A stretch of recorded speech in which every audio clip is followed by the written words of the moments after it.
Marion Cotillard et Guillaume Canet annoncent leur séparation après 18 ans de vie commune. C'est désormais officiel. Marion Cotillard et Guillaume Canet ont décidé de mettre un terme à leur relation.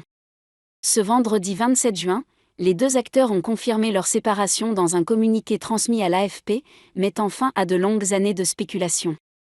Après près de 2 décennies de vie commune, ils expliquent avoir pris cette décision, d'un commun accord, et dans une bienveillance mutuelle. Parents de 2 enfants, Marcel et Louise, ils affirment vouloir préserver leur intimité et surtout celle de leur famille. En choisissant de rendre publique cette décision, nous souhaitons éviter les rumeurs et les interprétations erronées, précisent-ils dans leur déclaration.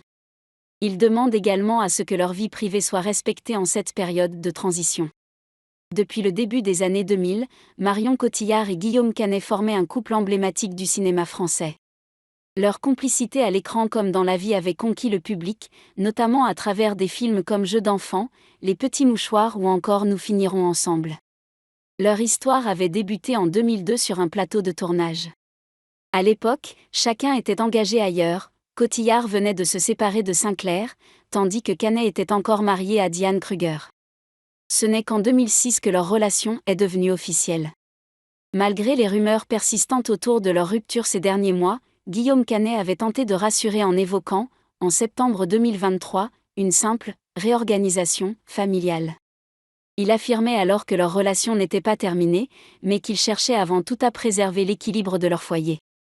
Pour beaucoup, cette annonce marque la fin d'un chapitre singulier dans le paysage médiatique.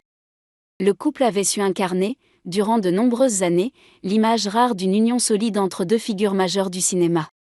Leur séparation, bien que discrète et digne, laisse un sentiment de nostalgie chez leurs admirateurs.